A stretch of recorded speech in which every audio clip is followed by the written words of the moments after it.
Bien, ahora pasando a las funciones mentales, la primera de dichas funciones es la efectividad, ¿sí? Esta se domina afectividad por el conjunto de experiencias que se constituyen a lo largo de la vida, tanto emocional como sentimental, de la persona, ya sea por su humor y sus afectos adquiridos que va otorgándose, como ya había dicho, en su desarrollo de esta persona, de la persona, ¿sí? Entonces, como una emoción en este sitio de la afectividad es que le da respuesta al acontecimiento y que va acompañado de distintas manifestaciones, ya sea tipo de somáticas y obviamente conductuales, pero obviamente dichas conductuales que sean directamente objetivas, ya que son en las emociones dan una constancia del miedo, la rabia y la alegría en esta función de la afectividad, ¿sí? Y en sus sentimientos, en los estados afectivos estables de esta función, es que pues, en los sentimientos es que son duraderos, ¿sí? Pero sí son menos intensos que las emociones y no suelen pues acompañarse de síntomas somáticos, o también no tratan de ser reactivos y no para que no dé una evidencia de cómo son en sí las emociones, que son pues conductuales o objetivas. También los sentimientos pues son afectibles pero estables, ¿sí? Pero con menos intensidad, como las emociones, ¿sí? Pasando a sus estados de alteraciones, se puede constatar primero la tristeza, ¿sí? Pues la tristeza es uno de los síntomas pues más comunes de las personas, que le puede dar a la persona, es algo normal, ¿sí? Y obviamente es constante este síntoma. El problema es cuando llega al síndrome de la depresión, que es ahí donde el problema, que hace que pues sea la cosa o se refiera a algo peor o mucho más inferior que mucho más superior que como es la tristeza, porque yo como dije es algo normal, pero la depresión sí alarga ese proceso de como un síndrome que puede dañar a la persona tanto mentalmente como físicamente, ¿sí?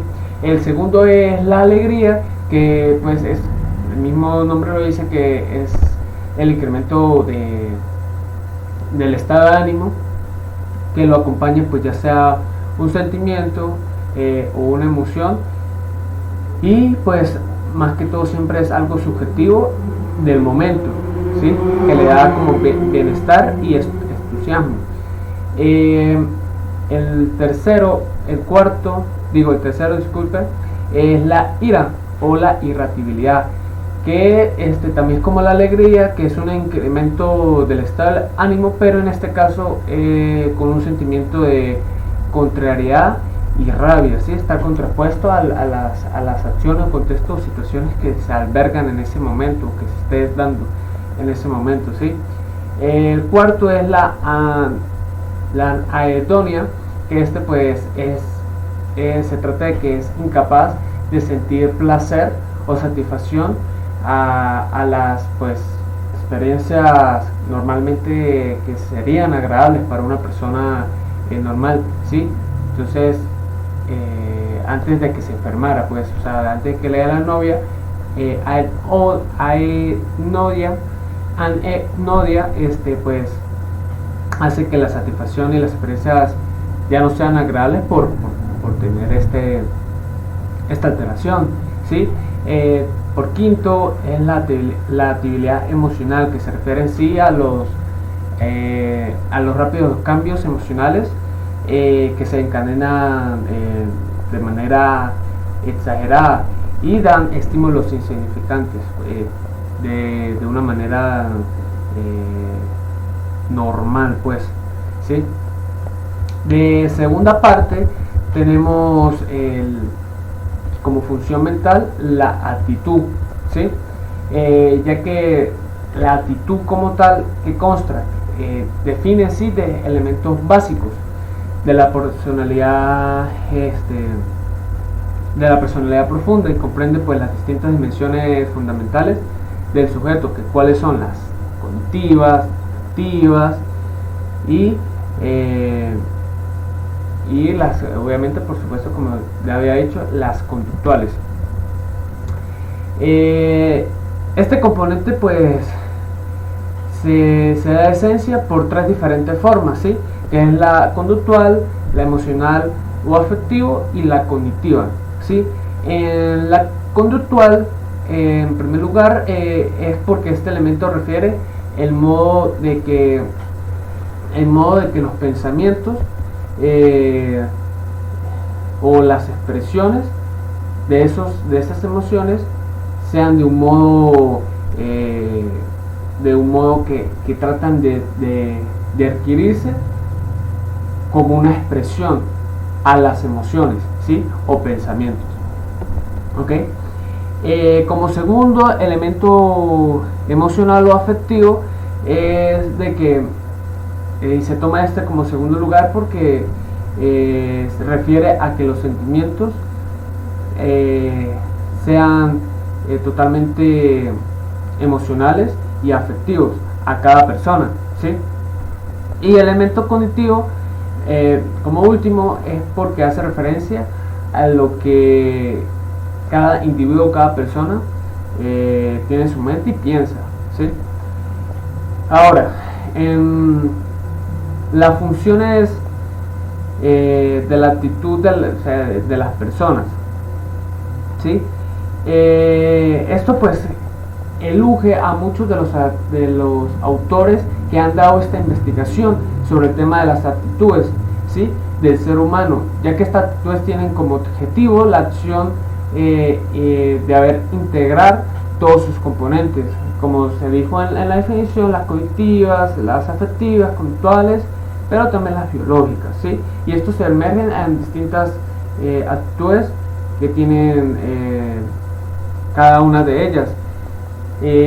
Las principales, porque son muchas, las principales que más que todo o son comunes en las personas, o normalmente en las personas, son las siguientes: la actitud manipuladora, que este tipo de actitud comienza convirtiéndose en que los demás, esa persona ve a los demás como un objeto o una fuente de placer hacia esas personas, ya que esta persona constituye, o este tipo de personas constituye o estructura sus relaciones, ¿sí? Para tratar de lograr de cualquier manera, actuando de esa manera, de que todo funcione de acuerdo a sus metas y en sí deseos que quiera esa persona manipuladora hacia la otra persona, ¿sí?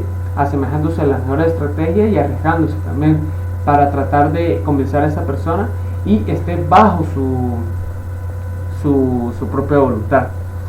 La actitud pesimista es que generalmente son personas que poco a poco, y eso se va formando como un grave problema, no confían en sí mismas y pues prefieren no hacer las cosas, ¿sí? Pero tienen un alto nivel de tolerancia o flexibilidad, siendo benevolentes, ¿sí? Y pues obviamente, como le digo, como no tratan de confiarse, se apartan y se alejan y hacen como que no confían en sí mismas, ¿sí? Y comienzan a valorar y permitir transgresiones de las propias valoraciones, ¿sí? Hacia las demás personas que sí confían en sí mismas y sí pueden, pero por esta actitud pesimista pues prefieren alejarse y no meterse en esos lares y no arriesgarse para distintos contextos que pueden ejercer en esta vida, ¿sí? Como tercera actitud está la actitud posesiva, que esta se considera de todas la más favorecedora, ya que pues se caracteriza por su percepción o apreciación de las diferentes situaciones, independientemente si está de alta dificultad, ¿sí? Y permite que la persona se sienta estimulada y pueda actuar de una manera confiada y pueda lograr cualquier cosa si se tiene con esa actitud, ¿sí? En cambio, la actitud negativa, ¿sí? Que es todo lo contrario a la actitud positiva, es que consiste en sí como una percepción de desesperanza, ¿sí? De derrota, de no tener ilusión, o en sí aburrimiento de no poder ejercer las cosas, ¿sí? sobre cualquier tipo de situación, y frecuentemente se exacerban las situaciones de dificultad o problemáticas exigentes, ¿sí? Y pues obviamente pues cualquier comentario de aspecto positivo o óptimo se disminuye hasta el punto de desaparecerse por entrar en ese bucle de desesperanza, derrota, desilusión, así sucesivamente. Como última es la actitud emocional, ¿sí?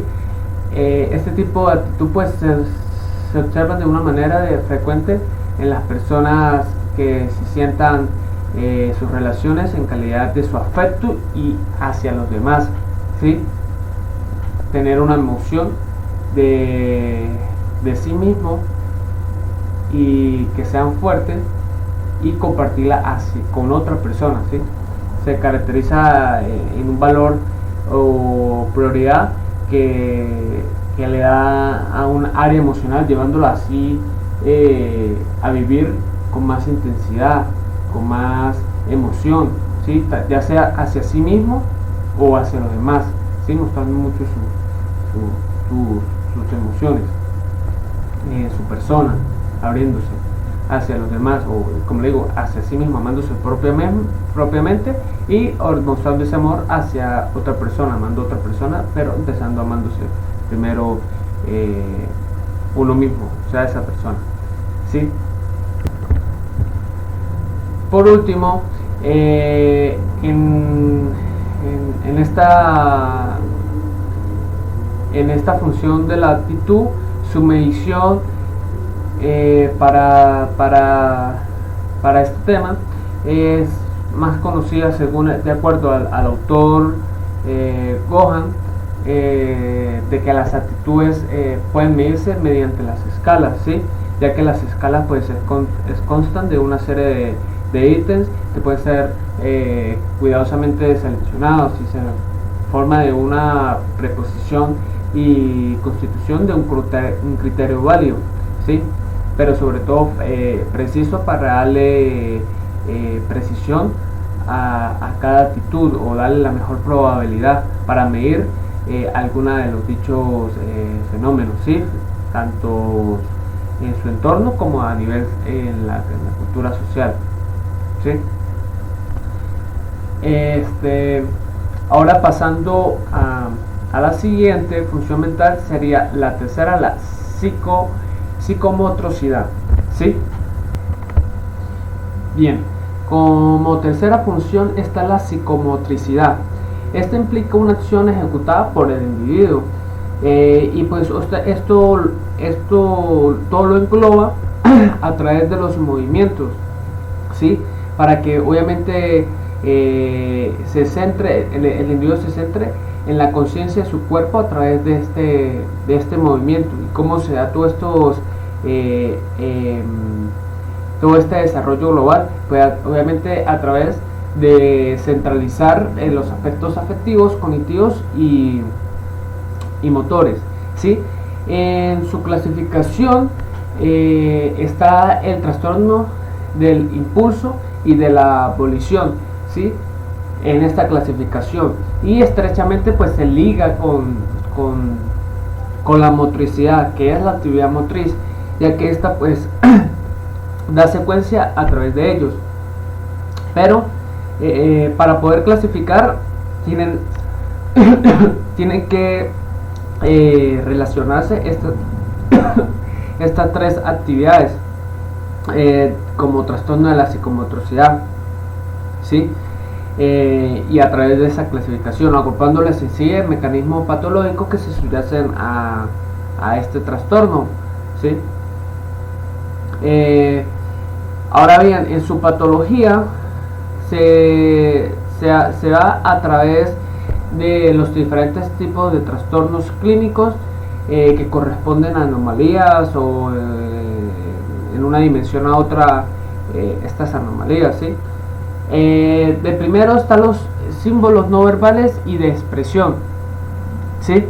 Que pues obviamente subsisten a través de las expresiones motoras que son de una manera para que se puedan expresar estos aspectos ya sea por la expresión facial, los movimientos oculares, los gestos, las posturas, las inflexiones, también el tono de voz o también el contacto físico. Gracias a estos símbolos no verbales y de expresión se pueden describir los diferentes tipos de conducta que gracias a Ellman y Friesen se dan este tipo de conducta no verbal, que por ejemplo por las emblemas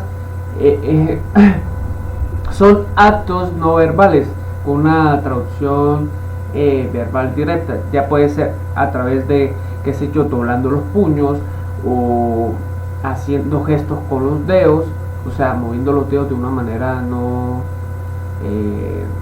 habitual, y obviamente, como dije, amarrándose de una manera los puños, ¿sí? Y dando intimidación y amenazas sobre eso. También están las ilustraciones, que son movimientos ligados del habla, ¿sí? Que son movimientos de las manos o la cabeza que acentúan una frase. También las exhibiciones afectivas, que son expresiones faciales en las emociones, pero sobre las primarias, y las reguladores, que son conductas no verbales que influyen en el ritmo de intercambio verbal, y las adaptores, que sí intentan transmitir un mensaje, ¿sí? De actos adaptivos, ya sea forzando la cara o arrastrándola, pero a través de gestos por la cara, ¿sí? Ahora bien, en su evaluación en esta psicomotricidad, en esta función, pues es a través de los o en su mayoría a través de los ámbitos que cuentan este resultado, ¿sí? Ya sea en una marca o en una nota de las capacidades que puede obtener a través del inicio, más que todo de un niño, que se basa normalmente en lo que el niño no sabe hacer, y pues juntando junto a los pies, ir a pata coja, qué sé yo, agarrar una pelota, pues de esta manera no se respeta el movimiento evolutivo de los niños y de las niñas, y también tiene en cuenta de lo que son en su expresión. Por lo tanto, en sí este instrumento, pues como instrumento básico hace su evaluación a través de los parámetros psicomotores, ¿sí? Ya sea a través de su relación consigo mismo, en su relación con los demás, ya sea por grupos iguales o adultos, en su relación con el espacio, con los objetivos, en su relación con el tiempo y en su relación con el lenguaje, ¿ok? Bueno, como cuarta función mental está la conciencia, que es la capacidad que tenemos o si tiene la persona, reconocer pues las distintas experiencias y las que se le dan en el mundo que los rodea, junto a la posibilidad, por supuesto, de darse cuenta de la realidad del interior y exterior de ese mundo, ¿sí? A través de estos tipos está la conciencia social, que la conciencia social se utiliza cuando se refiere a la capacidad de interés que posee un individuo respecto a las condiciones, ¿sí? Que tiene esa persona hacia los demás en su entorno, ¿sí? De ese modo, la persona socialmente consciente reconoce a sí misma como parte de su colectivo humano, para comprender y aceptar las responsabilidades de que eso lo implique. ¿Cómo está la conciencia? Está la conciencia moral. Este término se utiliza en ciertos contextos redundantes. Depende del ejercicio de la conciencia que suele ser, ya sea en moral o en todo aquello que se considere bueno, apropiado, acorde, y aquello que se considere también malo o bueno, inapropiado, o en sí fuera de contexto, fuera de lugar, ¿sí? Como tercero, conciencia ambiental, que esto también habla sobre la conciencia ecológica, ¿sí? Para reducirse al grado de lucidez y conocimiento que tiene el individuo como tal, en este impacto ambiental por su manera en las acciones, en su manera de vivir y de los ámbitos que normalmente acorde a cada día y en su vida normal, en normalidad, como ámbitos cotidianos, por decirlo así. Por último, la conciencia de clase, este cuarto pues se utiliza o se emplea, mejor dicho, se emplea para referirse al grado de conocimiento que una persona posee respecto a su propia ubicación. ¿Esto qué quiere decir? Dando que todo esto se dé relación tanto social como socioeconómicas a través de esa sociedad, como en diferentes clases, pues, en esas conciencias que tenga la cultura, pues, ¿sí? Ahora bien, sobre sus psicopatologías o alteraciones que tiene esta función sobre la conciencia, están los trastornos deficitarios, ¿sí? Que se caracterizan de que una persona no es capaz de desempeñar el sueño, y esto hace que el problema varía a través de la función de grado de alteración, ¿sí? El segundo, el trastorno del estreñimiento, que se caracteriza por una ruptura a la continuidad que tiene el flujo de ideas que normalmente va dando la persona a través de los pensamientos, las emociones, la percepción visual que tenga, y así sucesivamente, ¿sí? Y hace que parezca que hay una conducta automática y ya haya una desvinculación entre lo cognitivo y lo conductual referente a este comportamiento de la conducta. Por último, los trastornos productivos. Existen los globales y los parciales, ¿sí? A través de la conciencia que dan lugar sobre esta presión de las estructuras. En los globales hace que el paciente sea incapaz de distinguir lo real de lo imaginario, hace que la persona sea confusa y verteliza contenidos imaginarios parecidos a los de sueños, y eso hace de dar lucidez a este intercalo. Y los parciales, que es más específico, más detallado, hace referencia a la alteración de algunas de las propiedades de la conciencia, ¿sí? Para este detalle, para esta alteración que le da a través de las globales y los parciales. Por último, en cómo se evalúa, pues esto depende del grado de lucidez o el comportamiento cuantitativo de la conciencia, especialmente en lo referente a la dificultad para despertar y dar respuestas a estímulos externos. Esto hace, qué sé yo, puede ser por distintas maneras. Esta evaluación a través de la diferencia de los distintos niveles que vaya determinando cada tipo de estímulo.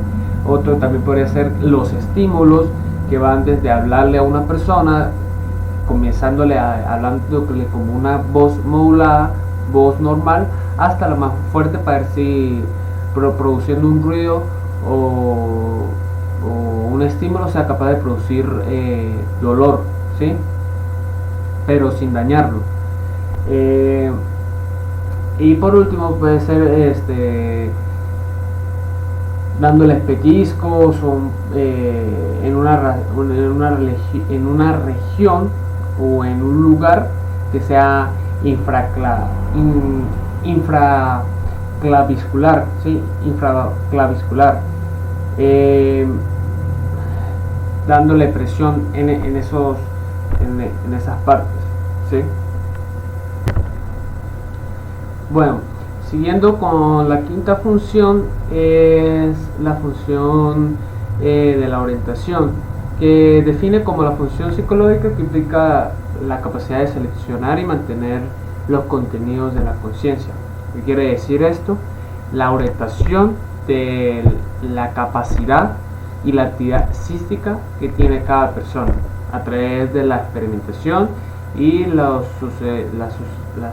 sucesos que le haya permitido en las vivencias, ¿sí? Existen tres tipos de orientación, que la primera es la orientación autocística, ¿sí? Que en sí trata de, como lo mismo dice, de mantenerse conectado con uno mismo, conociéndose uno mismo en la vida personal, ¿sí? Y así sucesivamente, ya sea a través de nuestro nombre, edad, fecha, sus familiares, los que no son directos, indirectos, así sucesivamente. La orientación temporal este tipo es de que nos ayuda a conectar día a día de lo que es importante,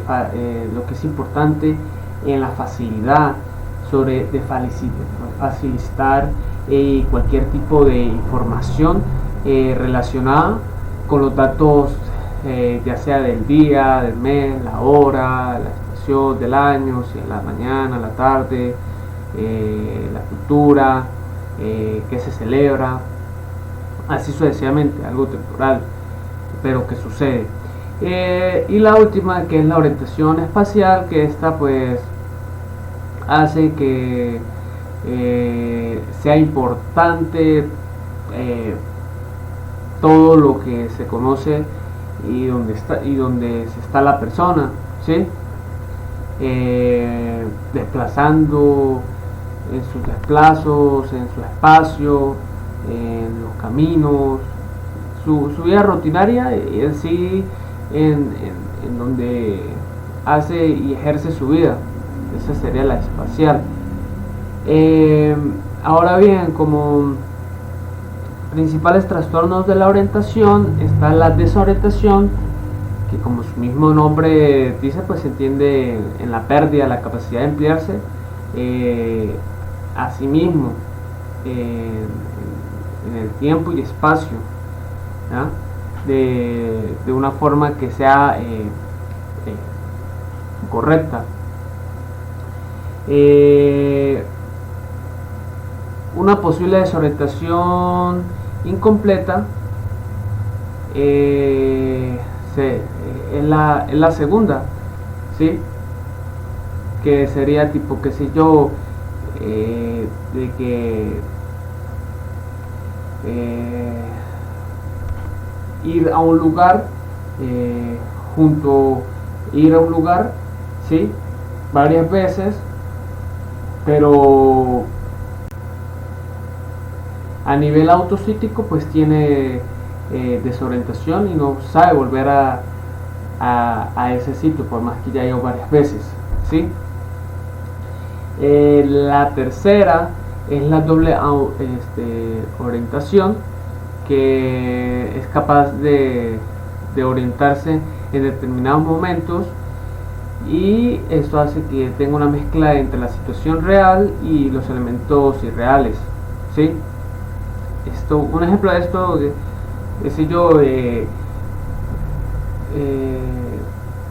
vaya a un hospital, qué sé yo, una persona, y sea, qué sé yo, en un cierto pasillo esté esa persona, y siendo cierto esto, pues no pueda volver a salir por no tener esa orientación doble segura de cómo era, ¿sí? Como dice, elementos irreales o anormales. Como tercera es la orientación confabulada o falsa orientación, ¿sí? Que esta significa que respecta a su ubicación, pues, y es decir, que las respuestas de esta proporción sean irreales y sean elaboradas por su imaginación, ¿sí? Ignorando lo que sí es real, pues, en esta como tal. Y como último, ¿cómo es la evaluación de la capacidad de orientarse? Comienza con el nivel o sea, para poder hacer esta evaluación primero tiene que comenzar con un proceso como es a nivel de la conciencia, que esto exige pues diferentes parámetros al compromiso, ya sea a nivel cuantitativo de la conciencia, que tenga un nivel de darle capacidad a ubicarse o orientarse, ¿sí?